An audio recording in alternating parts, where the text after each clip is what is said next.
fondo han tratado de emular lo que hacía la Toyota. O sea, adoptar estos principios de producción y tratar de mejorar en ese sentido.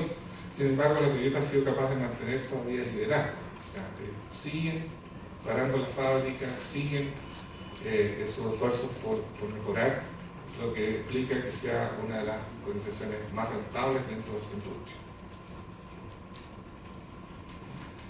Bueno, quiero hablar un poquito más de la filosofía de los proyectos ahora. ¿Qué significa eso? De partida,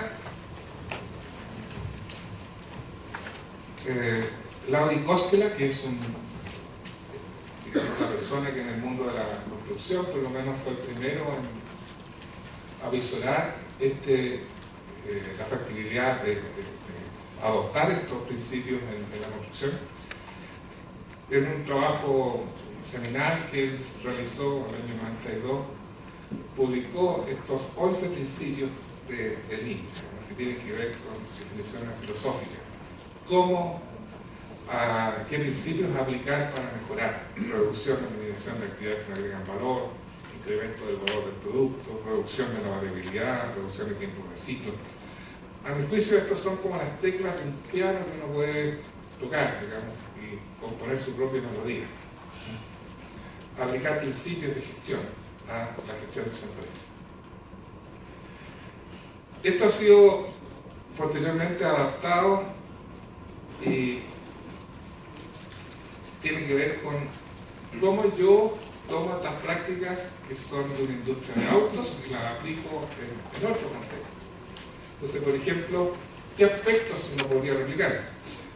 De lo tradicional es que las decisiones se tomen por especialistas y se comuniquen a los demás. En Lean, los trabajadores de bajo rango pueden tomar decisiones de alto rango y viceversa. ¿Qué pasa con el diseño de los productos? Lo tradicional es que los productos se diseñen y luego se comienza a diseñar el proceso en el cual se van a construir, por ejemplo. O sea, en la construcción es típico eso. Primero encargamos un diseño, después que tenemos el diseño, licitamos para que alguien construya eso, y recién ahí empezamos a pensar cómo se va a construir. Eso es lo más tradicional. En cambio, en Lean se promueve que los productos y los procesos se diseñen juntos. Eso también se observó en las fábricas de automóviles, donde los desarrollos de nuevos automóviles se demoraban la mitad de que en los procesos tradicionales, porque se desarrollaban por equipos multifuncionales, simultáneamente pensando en el producto, en los procesos de producción. También la consideración de todas las etapas del ciclo de vida del proyecto en el diseño, ¿no? O sea, no solamente la etapa segmentada de diseño, de ejecución, sino que todo el ciclo de vida. Otro aspecto que es un concepto que a veces cuesta aceptarse. Las actividades se realizan lo antes posible. Eso es lo normal en nuestra visión de gestión. Somos eficientes cuando hacemos las cosas lo antes posible. Esa es la visión más tradicional. Y acá me dicen en Lean, momento, espere hasta el último momento responsable posible para hacer las cosas. Eso es chocante. O sea, vayan ustedes a decirle el lunes a su jefe, estoy esperando el último momento responsable posible para hacer el trabajo. A lo mejor el martes está sin trabajo, ¿no? ¿Cierto? Y esto es chocante, no calza con la lógica convencional, pero es probable que después del juego que vamos a hacer, ustedes se den cuenta que no es tan tonto pensar así. O sea, que esto tiene sentido. O sea, esto tiene que ver con minimizar inventarios, tiene que ver con evitar retrabajos, tiene que ver con hacer las cosas bien la primera vez, tiene que ver con muchas cosas de ese tipo que a veces, cuando uno lo hace lo antes posible, a lo mejor se está adelantando demasiado, me llegan cambios posteriores, tengo que demoler y volver a hacer, invertí dinero antes de tiempo, había un problema en el diseño que me produjo una mala calidad, y no fui capaz de corregirlo porque me adelanté demasiado y podría haber trabajado en otras cosas que a lo mejor sí estaban en ese momento. Me atrasé en otras que no eran responsables de atrasarse. O sea, hay un montón de razones para pensar en esto de esta manera. Tenemos también el tema de las organizaciones. Organizaciones separadas que se relacionan mediante el mercado y toman lo que el mercado ofrece. En cambio, en Lean siempre se realizan esfuerzos para optimizar todas las cadenas de abastecimiento, no las organizaciones separadas. Nosotros tenemos en la construcción un modelo que se replica en muchas partes y que yo encuentro chocante, que en vez de integrar, desintegramos. Por ejemplo, hay muchas empresas que son incluso del mismo dueño, una inmobiliaria y una constructora. En vez de lograr la sinergia que eso significa, tratamos de desintegrarlas lo más posible para que sean competitivas, porque siempre una está pensando que la otra le está perjudicando, la otra parte. ¿Sí o no? ¿No pasa eso acá? Yo lo he visto por lo menos en muchos lugares eso. El modelo es pensar que formemos unidades de negocio que son cada una con sus costos, sus beneficios y por lo tanto cuando una gana la otra pierde. Acá se trata de lograr que las cadenas de abastecimiento completas trabajen en conjunto para lograr también metas comunes donde todos ganan. Eso es lo que está detrás de esta idea. También el uso de los inventarios para proteger intereses. O sea, cada uno cuida su propio terreno, su territorio. En cambio, acá se trata de lograr, si vamos a protegernos con inventario, o con holguras, con buffer, protejamos el sistema completo, no solamente una parte, porque eso es ineficiente. También buscamos alinear los intereses de las distintas partes. Lograr, por ejemplo, contractualmente o por la forma de trabajo que se alineen los distintos intereses de manera que todos podamos estar felices cuando logramos resultados comunes. Incorporar el mejoramiento continuo. Ese es otro aspecto muy importante, digamos, que tenemos que lograr.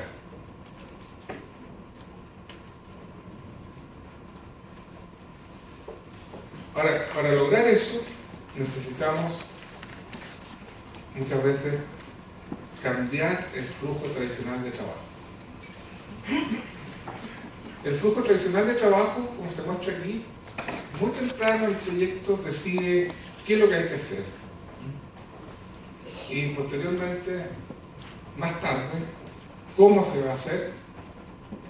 Y posteriormente todavía, casi antes de la ejecución, muy próximo a la ejecución, se decide quién va a ejecutar el trabajo.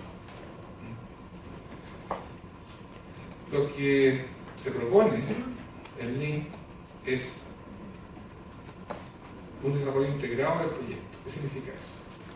Significa que inmediatamente después de decidido qué es lo que se va a hacer, yo decido quién lo va a hacer. ¿Y para qué me sirve eso? Porque yo quiero, decíamos que queríamos diseñar simultáneamente el producto y el proceso. Y para poder hacer eso, el proceso de construcción, de ejecución, y lo que viene posteriormente, ¿no? Para eso necesito trabajar en conjunto con quien va a ejecutar ese proyecto, que es quien sabe cómo se va a hacer, para que diseñe en conjunto el proceso, para que diseñemos en conjunto el producto también. Por lo tanto, en conjunto vamos a diseñar cómo se va a hacer esto.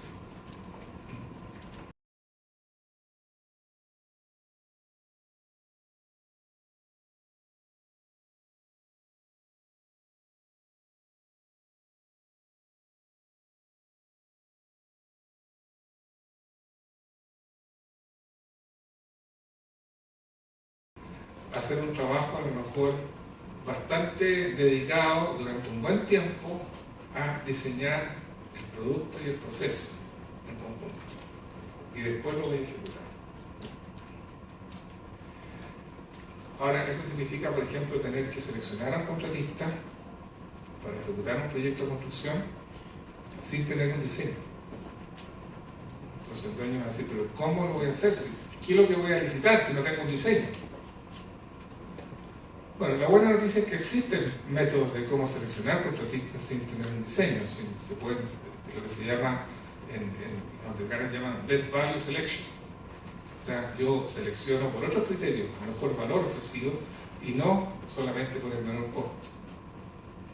El día de mañana vamos a ver un método que permite además garantizar que aún en ese caso, cuando yo selecciono a un contratista no por el menor costo, puedo garantizar por la forma de trabajo que vamos a realizar que vamos a obtener un menor costo que en el mercado.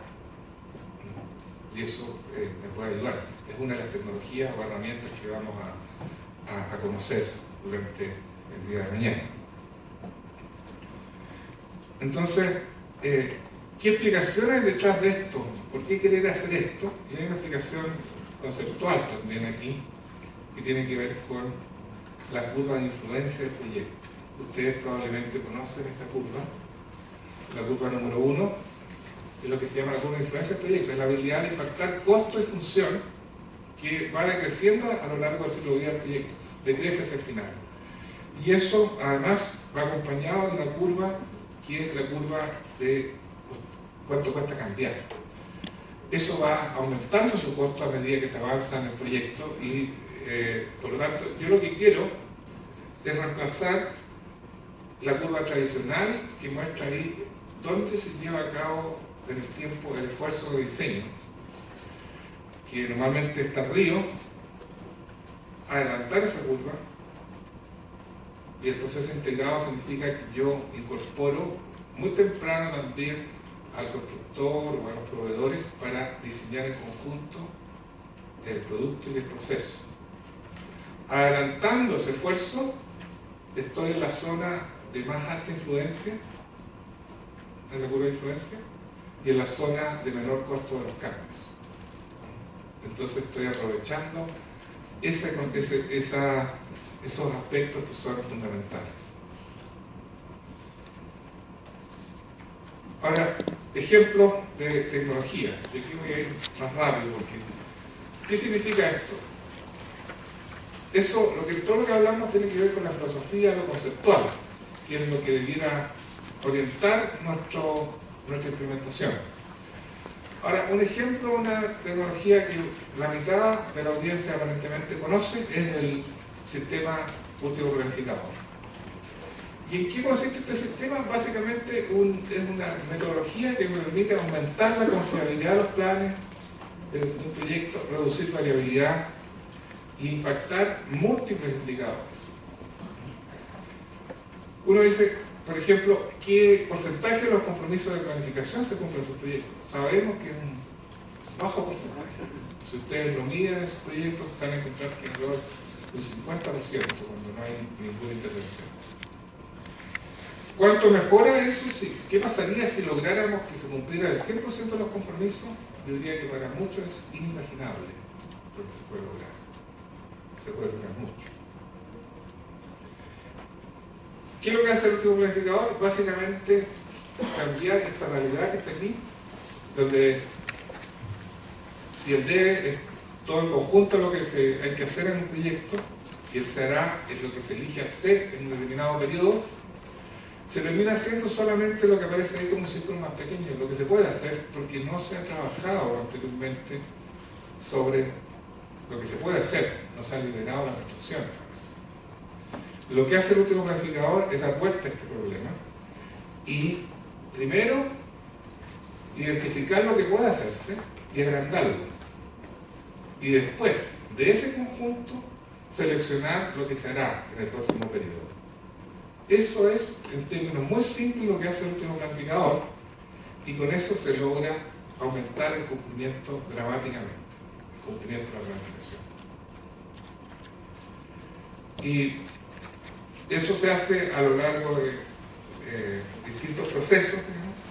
Hay un programa maestro, un programa de fase, que líneas, donde se logran compromisos estratégicos. Posteriormente hay un programa intermedio donde se prepara el trabajo para ser ejecutado y un programa semanal donde se toman compromisos y posteriormente, cuando está terminado el proceso, se aprende de esos cumplimientos. Aquí hay unas fotos de cómo se lleva a cabo este proceso, digamos. Se trabaja mucho con papelitos de colores, digamos, con negociación entre distintos actores, donde se va logrando esos compromisos, ¿no? Son distintos contextos, unos son más de programa maestro, otros son más de programación semanal, digamos, que van logrando estas conversaciones de planificación, que son las que logran finalmente un resultado mejor. Aquí hay un ejemplo de qué es lo que pasa en una oficina donde interactúan el dueño o cliente, el diseñador y el constructor. Están trabajando en conjunto y lo que estamos mostrando aquí son cumplimientos de compromisos antes y después de empezar a usar el último planificador. Si ustedes ven, el antes es bastante dramático, o sea, es menos probablemente en promedio de un 40% de cumplimiento, de compromisos de avance. Y cuando se empieza a usar este sistema, se logra aumentar esto probablemente un promedio superior al 80%, o sea, al doble de cumplimiento. Ahora, la realidad es todavía mucho más dramática cuando se trata de compromisos de gestión. ¿Qué son los compromisos de gestión? Por ejemplo, conseguir un permiso, poner una orden de compra, conseguir recursos, o sea, liberar ciertas restricciones, obtener información. Aquí, en este caso, el cumplimiento era bajísimo, o sea, menos de un 20% prácticamente en todos los casos y menos del 10% como en la mitad de los casos. Y eso da unas luces de qué tan dramático es esta situación y cuánto puede afectar a los proyectos. Ahora, ¿de qué me sirve impactar el cumplimiento de la planificación? Tenemos evidencia empírica de que eso es muy importante. O sea, por ejemplo, en este gráfico se muestra que el cumplimiento de la planificación está íntimamente ligado con la productividad de un proyecto particular. Estos son datos de un proyecto y esto lo hemos repetido muchas veces en los proyectos que en GPUC hemos estudiado. Hay una correlación en que uno podría convertir cada porcentaje de menor cumplimiento, de mayor cumplimiento en dinero. O sea, eso es plata, digamos. No es una cosa teórica nomás, ni conceptual, ni filosófica. Es, en realidad, cada vez que dejamos de cumplir un compromiso nos cuesta dinero. En Estados Unidos y en Chile tenemos otra evidencia empírica, por ejemplo, esto es un proyecto chileno que muestra comportamiento en un proyecto de este indicador de cumplimiento de la planificación antes y después de aplicar el último planificador. Pasamos de un 50% a un 80% de cumplimiento y la productividad aumentó en un 86% después de 2 meses. O sea, estos son valores realmente dramáticos.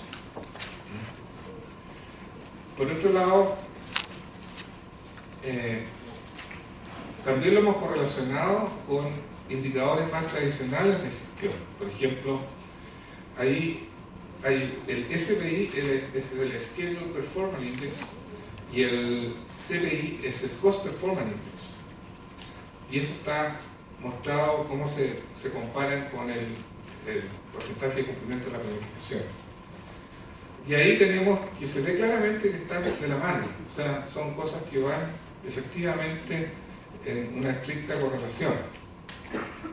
Otra evidencia en proyectos de Estados Unidos que muestra nuevamente relación entre el cumplimiento de la planificación y la productividad en esos proyectos. En Estados Unidos lograron mostrar, por ejemplo, que si lograba alcanzarse un 80% de cumplimiento de la planificación, se lograba un 21% de mejor presupuesto, mejores costos que lo presupuestado. En Chile tenemos estadísticas de un proyecto de investigación con cerca de 80 proyectos. Ahí están el mejoramiento que fueron obteniendo en ese indicador de cumplimiento de planificación a lo largo de 3 años. Y por otro lado, los resultados que fueron logrando, aquí hay ejemplos de causas de no cumplimiento de la planificación, pero lo más importante acá, tuvimos información de dónde provenían esas causas. Lo más importante son los resultados de aumentos de productividad. Entre un 7 y un 50% de mejoramiento en las empresas que reportaron alzas de productividad. O sea, los impactos son muy altos. Tenemos también información cualitativa de múltiples impactos en mejoramiento de la gestión, involucramiento de mandos medios, disminución de pedidos urgentes, una serie de otros indicadores que son impactados por esta reducción de variabilidad. Casos de estudio. Comparamos en una empresa 5 proyectos distintos, 3 con el sistema óptimo planificador, 2 sin el sistema. Son proyectos de construcción industrial minera. Y los resultados nuevamente son decidores. Tenemos, por ejemplo, que la productividad de los proyectos con el sistema Last Planner era más del doble que la de los proyectos sin el sistema. Esas son las comparaciones entre los dos extremos. Lo que está en el medio es el resultado histórico de la empresa, que también es inferior al de los proyectos con Last Planner. Otros indicadores. ¿Cuánto dinero ganaron? Los proyectos con Last Planner lograron un aumento de un 88% respecto a lo esperado. En los proyectos sin Last Planner perdieron dinero en este caso. Esto fue información que recolectamos durante un periodo de 2 años. Y el otro aspecto que no esperábamos encontrar, y fue dramático, fue 0 accidentes en los proyectos en que se implementó esto. O sea, lo que estamos viendo aquí es que la reducción de variabilidad significa impactos en múltiples indicadores. Ese es el mensaje que está ahí. Esta es una herramienta para aplicar ciertos principios y que logra además mostrar resultados. La cultura, ya hablamos bastante de la cultura anteriormente, cuando vimos ese cuadro de la bellota, pero traducido esto a la filosofía de gestión que esperamos que impere en la cultura de los proyectos, tiene que ver con esto. Vinculación temprana a los equipos de proyectos, alineación de intereses, compartición de riesgos y recompensas, y lograr un mundo más ideal. Estos son, tomé algunas frases, preguntas que hicieron mis amigos Howell y Barr en una presentación que hicieron anteriormente. ¿Qué pasaría si viviéramos en este mundo? Que si compartiéramos la responsabilidad del proyecto, si corrigiéramos las deficiencias o los problemas sin considerar qué los causó o quién va a pagar. ¿Qué pasaría si fuéramos amigos, preocupados por los intereses del cliente y de los otros? Si celebráramos todos los éxitos, si se compartieran los sufrimientos, si todos fuéramos como una sola empresa, con un solo fin, sin competencia o ganancia o reconocimiento. O sea, eso es lo que se trata de lograr también al crear una cultura limpia, ¿no? Y también mañana vamos a profundizar en estos temas en la presentación que cierra el seminario. Bueno, básicamente para terminar, solamente quiero reforzar el mensaje. Tecnologías sin filosofía y sin sustento cultural no es limpio. Muchas gracias.